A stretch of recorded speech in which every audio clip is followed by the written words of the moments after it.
Welcome, and thank you for joining us today. To introduce our team before we begin, my name is Elizabeth Landau, and I'm joined by Eric Hankin, Kristen Eulenbrock, and Tyler Huth. Together, we are the Public Affairs team at AGU.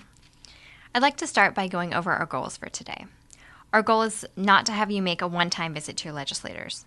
We want to enable you to have an ongoing relationship with your legislators that allows you to show them the value of Earth and space science, particularly your work, and the value it gives to their district. And we also want to make you a resource for the legislators in the long term.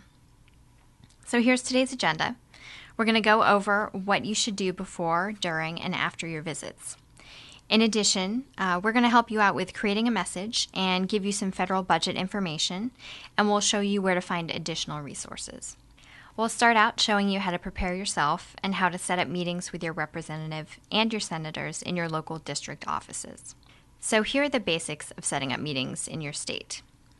Use the web to get needed contact information.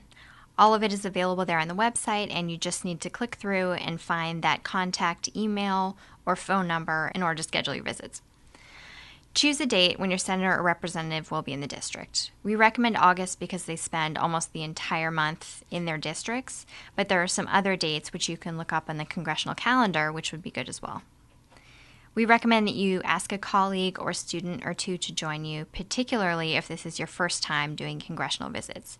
It makes it a little easier for you, and it's also helpful to show that there are multiple people who are interested in the same issue in the district. Before you call, get all the details settled, where you want to meet, when you want to meet, who's going to be there, and what you want to discuss. That helps out with the planning. I also recommend that if your institution has a government affairs office, you check in with them about your planned meeting. They may have materials for you or recommendations. They may even help you set up the meetings. So let's run through how this really works. I'm showing you the website of a representative for a district here. Every representative and senator has a similar site. So I clicked on Contact Me and then Schedule a Meeting. It's pretty easy to find, as you can see. So here's where it's helpful to know who's coming with you, when you can meet, and what you want to discuss. As you can see, they ask for all this information in the form. Here's the rest of the form. Be sure to note that you want to meet in the district office and figure out which one, because sometimes there are multiple offices within the district. So here's another easy way to set up your meeting. Directly call the office. Be sure to have all the information we mentioned handy. This option was also under Contact Me on the website. Here are a few important tips to prepare you before your meetings. We recommend you wear business or business casual attire. Have a simple leave behind for each staff member and a business card. We'll show you examples of leave behinds in just a minute. Also, do your homework beforehand and get to know your audience. We'll show you a couple of ways to do this. So here are some examples of leave behinds. They are short documents, 1 page or less, that contain the most important points you want to make and your contact information. We recommend you create one for your meetings, even if it's just a short Word document with a few bullet points and your contact information. Also, your institution may have some materials already prepared, so it's good to ask them about that. Here's the homework that you should do before your visits. Do some research online regarding issues that are important to your legislators, their positions on bills that you think are important, their past voting record, that sort of thing. So you can go to their website, which you can see here. Also check out legislation and their voting record on Thomas, which is the Library of Congress website. This will help you figure out what is important to their office and how you can frame your message in a way that will be best received. You can also thank them for supporting issues that are important to you. They always love to hear that. So here are a few notes on members and their staff so you can get to know your audience a little more. The district is really the primary focus of the office, so whatever you can do to relate your work to the district and talk about how you're creating positive impacts on that district, the more interested they're going to be. Also note that the staff act as an extension of the member, so if you can only get a meeting with staff, take that anyway. It's a very important meeting. After you are better known in the office, you're more likely to get a meeting with the member. Members are more likely to steer the conversation of the meetings, so be sure to be respectful, but also make sure that you get a chance to make your points. Staff members will listen to all of your points, and some are more talkative than others, so if they're not naturally being very talkative, I recommend that you ask them questions and draw them into a useful conversation. Hopefully this helps you get to know your audience a little better. So here are some tips for during your meetings. This is what we recommend the flow of your meeting should look like. Start with your introductions, which we'll go over in a little bit. Explain why you're meeting and what you want from the meeting. This is your message and your ask, which we'll also follow up on in just a minute. Have a discussion about the importance of scientific research funding, your work, how it impacts the district, and why it's important to them. Of course, you can aim the focus of the discussion based on whatever issue that is really important to you right now. Be sure to answer any questions from the staff member, say thank you for your time, and follow up after the meeting. That follow-up is really important, and that's part of what establishes your ongoing relationship. We recommend an email afterwards, and I also recommend that you set up a monthly Outlook or Google Calendar reminder reminding you to check in with the office. It's really all about effective communication here.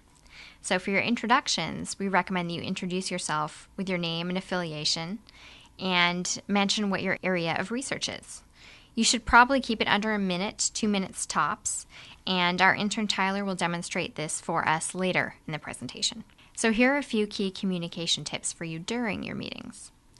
We encourage you to engage in a dialogue and not to lecture.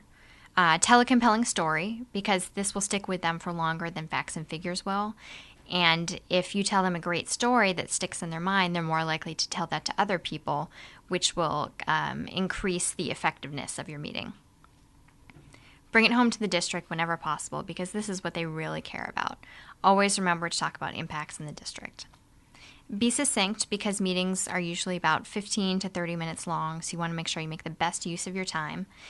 And be sure to ask if they have questions, and again, the thank you and follow-up is always important. We recommend that you assign a group leader to keep everyone on message and on time if you are going in with a group. This group leader can start the introductions at the beginning, and they can help close the meeting at the end. And we do encourage you to ensure that everyone gets a chance to speak during the meeting.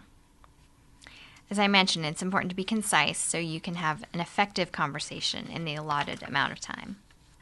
One item to note, during your meetings, if you're asked a question that you don't know the answer to, don't try and make up an answer to look like you know something, even if you're not sure. We really recommend that you take the time to go back, do the research, or ask someone else, a colleague who might know, just to make sure that you get them the correct answer. When you follow up with this really good information for them, they're going to appreciate that, and they're going to know that you are the kind of person who will give them answers when they need it. So they're more likely to ask you again in the future. Just a few items to be aware of. Meetings may be held in an office, a cubicle, a hallway. This really doesn't reflect on the importance of your meeting. It's just a matter of not having enough space and having a lot of meetings during the day. So try not to get thrown by that. The member or the staff will meet with many other people during the same day. So it's important to make your meeting memorable. Their interest level may vary from meeting to meeting and staff member or member to member. But for many reasons, this may happen. But you shouldn't give up. Don't feel like you didn't make a difference just because they weren't as excited as you'd hoped they'd be. It's important to keep going back and meeting, and the more you talk about your issue with them, the more they're going to be interested in getting involved. Also, remember to be politically neutral and bipartisan. And now for a few things not to do. It's important to look professional, so please don't wear jeans or t-shirts. We recommend that you are always on time or early for your appointment because there's only a limited time to meet. Don't give them anything very long or technical to read because they just don't have the time to read it. If you can provide executive summaries or short summaries of any kind of papers that you would like them to read, that will be much appreciated by the office. Don't try to engage them in a debate. It's just not productive. And similarly, don't go off topic because it can be confusing and it can eat up valuable time. Again, don't lecture and don't be negative. And now I'd like to turn the mic over to Eric, who will walk you through crafting a message and an ask, which is essentially what you're asking for in your meeting. Thank you, Liz. So on to the message and ask portion of your visit. As Liz said, the ask is the purpose of your visit. It can be anything from requesting that the congressperson vote a particular way on a bill to simply letting the office know that you're an expert on a topic of interest to the district, and we would be happy to be a resource. When explaining your ask, make it clear and concise, and discuss the relevance to the state or district. Also, be sure to include the ask on your leave behind materials. Here's a template of a message applied to a district visit. Under the current budget constraints, AGU Public Affairs encourages you to use this template as your ask or your message. Please feel free to tweak the message, however, as you see fit. And if your research is funded through a federal grant, be sure to mention that during your ask, and also note which agency or agencies fund your research. In order to improve the effectiveness of your message, do your research and see what topics are of particular interest to the congressperson. By tying your research and ask to hot topics, you can better frame the discussion and really hit home with your message. This is much like the broader impact section of a grant proposal and provides guidance for why your research and message should be of interest to the office. And remember, what may seem like an obvious connection between your research and the economy, national security, etc., may not be so obvious for someone unfamiliar with the science. And here are some examples of how you can frame your message so they will see additional value in your ask. I will now pass things along to AGU Public Affairs intern, Tyler Huth, who will give you an example of an ask or message. Good morning, everybody. As Eric said, my name's Tyler Huth, and I'm going to be doing the example of an ask from the perspective of an Arizonan, as I'm from there. Good morning, Senator Kyle. It's great to meet you. My name is Tyler Huth. I live and work in Tucson, where I'm a graduate student at the University of Arizona. We're really proud here because for the second year in a row, we have been named the best geology program in the country. We really take pride in that, and I think a large reason we have such a strong program here at the university is that our work is very societally relevant. For example, I research what rainfall was in the past. My work involves going out and collecting a variety of records, anything from records in ancient lake beds to caves, and reconstructing what rainfall looked like in the past. We have a saying in my community, the past is the key to the present, and I think that holds for the future too. By looking into the past, we can form a baseline for water policy in the future. So that's what I can provide for you. I'd like to offer you my services to answer any questions you might have about water resources. Anything you need to know, I'd be happy to answer. But going along with that, I'm only able to answer your questions and provide you the information you need to make sound policy decisions because I can go out and do my research. I and the larger science community can only do what we do because we have the ability to perform thorough research. For example, right now I have a National Science Foundation grant that is looking at these water records around Tucson. Without the National Science Foundation grant, I couldn't do the research that enables your informed decisions, which ultimately ensure a continued water supply in our desert state. I know that water policy is important to you and to every Arizonan. That's why I'm asking you to continue our investment in science and for your continued support of federal funding for research. And again, if you have any questions related to water resources, I would be more than happy to answer them. Thanks. Thanks, Tyler, for that great overview and example of what it is to perform an ask. So now I'm going to kind of do a budget overview for everyone. This is based more on what Congress is doing here up until July and what our outlook is like for the rest of the year. So just to warn you and be prepared, I'm getting ready to provide a lot of information. So please be patient. Some of this may be overwhelming for many of you. We're going to get into some line items. And then we're going to also make this available as a PDF afterwards for those who do want to get back in and look at some more of the details. So just a quick overview of the President's request for FY13. We are focusing here mostly on the major science agencies, such as the National Science Foundation, NASA, NOAA, NIST, the Department of Energy, USGS, and EPA. So as you can tell from this figure here, we're looking mostly at President's request FY13 highlighted in the red. This is request in millions of dollars, and we've rounded up to the nearest million. You can look throughout the prior years, FY13 and acted as well as FY12 estimate, and then you can kind of see the change between FY12 and FY13. So overall, looking at that change, most science agencies did receive an increase.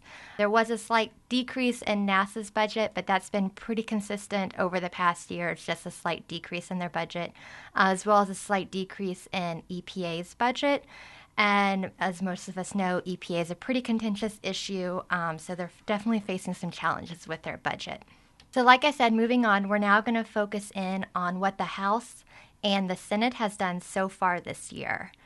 So we have two tables here. The top table is representing the Department of Interior and Environment's budget. Within Department of Interior, we're focusing specifically just on USGS's budget. And then within Environment, of course, we're focusing on EPA's budget. The second table below that includes the CJS, Commerce, Justice, and Science Appropriations Bill, as well as the Energy and Water Development Appropriations Bill. And within those two appropriations bills, you can see the agencies listed that we're going to be focusing on. So taking us back to the top, so far this year, only the House has taken up the Interior and Environment appropriations bills. The Senate has not yet addressed this. So we're only looking at House numbers, and we're only looking at House numbers that have been approved by committee. The House has not taken a full vote yet on this. So within USGS, FY13 has a significant decrease from FY12 within the House, about 9.5%. Focusing down a little bit more into USGS's budget and some of the line items and some of the programs that are cut that we're really following and are concerned to us. The first one is the Natural Hazards Program. It's cut by over 20%, as well as the Ecosystems Program, which is also cut by over 17%. The Water Resources and Core Science Systems both have a small increase. And then I would say the third major program that has seen a cut within USGS is the Climate and Land Use Change Program, and that has about, I think, a 13 or 14% cut overall. So definitely some major cuts here within USGS Sciences and some areas for us to focus on with our messages and with our talking points. Within EPA, of course, the House has given them a pretty steep cut compared from FY12 and FY13, about a 16.5% cut. So this is pretty dramatic, but of course EPA is facing a lot of hearings and a lot of controversy, mostly around their regulations. The bill restricts that the House has proposed EPA's research on the effects of hydraulic fracturing on water quality, as well as prohibits many greenhouse gas emission standards. What the bill is prohibiting from EPA is finalizing any greenhouse gas emissions for cars after model year 2017. It's also prohibiting EPA from applying greenhouse gas standards to any new fossil fuel energy plants. So really restricting the scope of EPA and its potential regulatory regime. So moving on, so the next set of appropriations numbers that we're going to look at for the science agencies are both within the House and within the Senate committees. So the House has passed a number of bills this year, including CJS, Commerce, Justice, and Science appropriations bills. The Senate has not fully passed any of those yet, but the committee has taken those up and has passed those out of committee. So within NSF, we're going to look at the Senate number because it is slightly less than the House number. So you're going to see there in the fifth column, FY13 Senate Committee, they have NSF funded at about $7.2 billion. This is a slight increase from FY12. So overall, NSF is doing pretty well. Those increases are both within research as well as within education.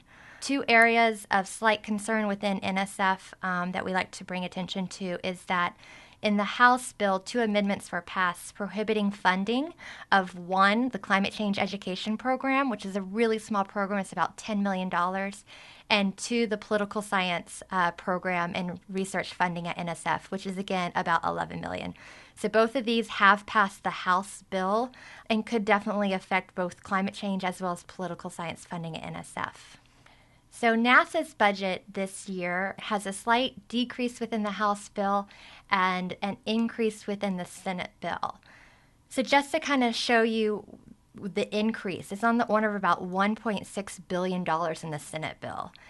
And this is an interesting issue which has come about mostly from Senator Mikulski, who chairs the Senate Appropriations Committee.